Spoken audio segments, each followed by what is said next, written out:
The European Union is criticizing the new trade deal with the United States. Many countries consider it simply unprofitable. But the European Commission emphasizes that things could have been much worse. However, a trade war between the two economic powerhouses was avoided. At what cost? For more details about the agreement reached by Donald Trump and Ursula von der Leyen and how it will affect Ukraine, watch the report by Radio Svoboda correspondent Zoryana Stepanenko, made especially for TSN. The months-long tariff saga between the European Union and the United States has finally come to an end. The parties shook hands in Scotland at Donald Trump's private golf club. While the U.S. president was busy with a round of golf yesterday, another match awaited him, an economic one. Unlike Finnish President Alexander Stubb or Republican Senator Lindsey Graham, who discussed important political issues with Trump right on the golf course, the president of the European Commission chose not to engage in golf diplomacy with a club in hand. Instead, she waited until the American leader finished his game and was ready for classic negotiations, which were meant to prevent a trade war between the world's largest economies. People don't realize that this is a more important deal than any other. We're in a complicated situation. If we want to sell cars in Europe, we're not allowed to. And as you know, they sell millions and millions of cars. Mercedes, BMW, so many different ones, Volkswagen, a lot of different cars, millions of them. Every European car that crosses the ocean in search of an American owner will now cost them more. The United States is imposing 15% tariffs on products from the EU. There are exceptions for airplanes, critically important raw materials, and some agricultural products. This rate is half as high as the one the US threatened to impose in August if an agreement could not be reached. In return, the European Union has committed, for as long as Trump is president, to purchase $750 billion worth of energy resources from the US. This aligns with the EU's plan to stop using Russian gas and oil by 2027. European officials justify the agreement by fighting their own interests. The European Union also committed to investing $600 billion in the American economy. Exactly what the investment will go into and over what period is unknown. Trump only emphasized that EU countries will buy weapons and military equipment from the US, but that's already up to the member states and companies. EU institutions do not approve of such decisions.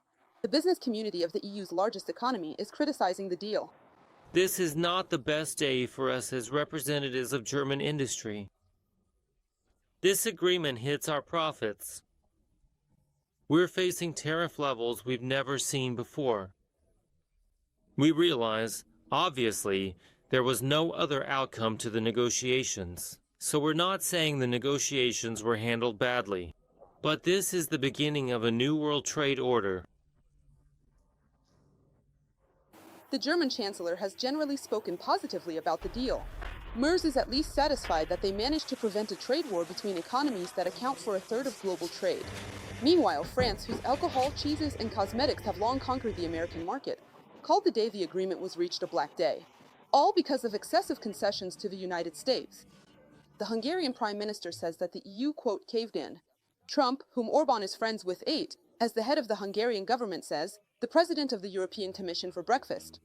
The Prime Minister of Italy, the third largest economy in the EU, considers the fact of reaching the agreement a positive thing, but is waiting for the details. The agreement was also supported by the Prime Minister of Spain, but, as he himself said, without enthusiasm. The European Commission, defending the achievement, also emphasized that they managed to avert the worst, and at the same time spoke about the geopolitical significance of the trade agreement between the EU and the US. It's about security.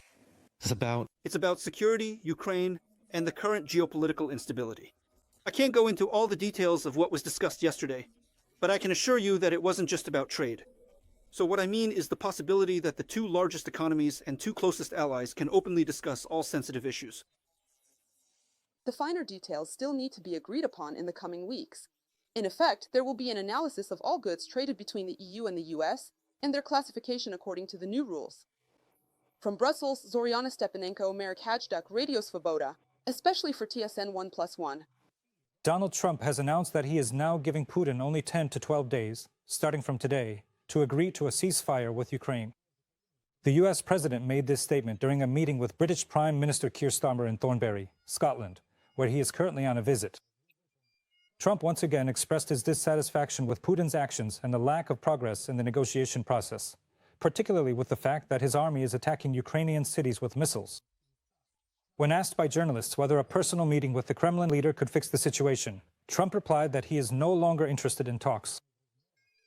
Earlier, the head of the U.S. had given the Russians as many as 50 days.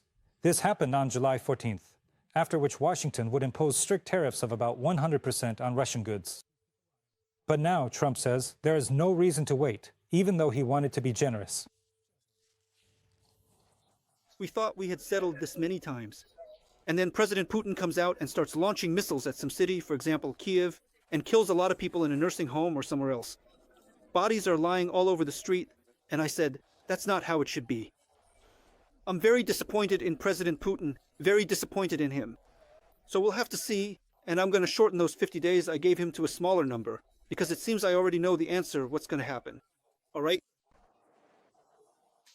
As for a possible meeting between Trump and Putin, today the Kremlin put forward its conditions for such talks, which were announced by its spokesperson, Peskov. According to him, a meeting between the Russian and American leaders can only take place after preparations at the expert level, specifically to prepare, and I quote, the parameters of a settlement. Apparently, that's what the Kremlin is calling the conditions for ending the war against Ukraine. Moscow also emphasized that preparations for a meeting with Trump are not currently underway. Talks about the possibility of negotiations at the leaders' level intensified after the discussions in Istanbul last week. The head of the Turkish Foreign Ministry stated that a fundamental agreement was reached to hold such a meeting in his country. China is also being mentioned as a possible venue for talks between Trump and Putin. There, in September, they will be marking the anniversary of the end of World War II. Both the American and Russian presidents are on the list of invitees. Could Trump's deadline change again? And what will happen in these next 10 to 12 days? Tariffs, sanctions, or just new threats and disappointment from Donald Trump? Be sure to write what you think about this in the comments under the broadcast on YouTube. And of course, like the video and subscribe to the channel. The TSN episode continues, and we still have important things ahead. An interesting point is that today Trump made his statement while standing next to the British Prime Minister, Keir Starmer. He is currently visiting that country. We know about the unconditional and very strong support for Ukraine from the United Kingdom. Could there be some connection here that Trump made this statement specifically while in Britain with Starmer?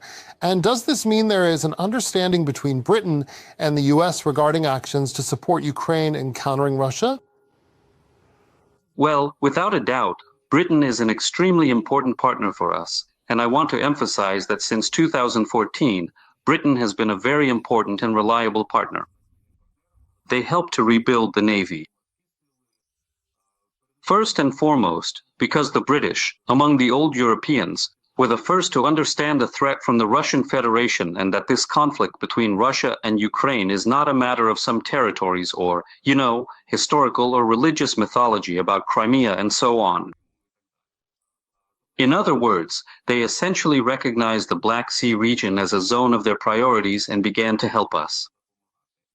And without a doubt, both Starmer, Macron, and in fact all the other leaders of the largest European countries, in their meetings and communications with Trump, talk about Ukraine, about the threat from the Russian Federation, and about what needs to be done. I think this is absolutely not a coincidence, and it's not just that a journalist asked a question, but the fact that the British Prime Minister actually worked through this issue with Trump.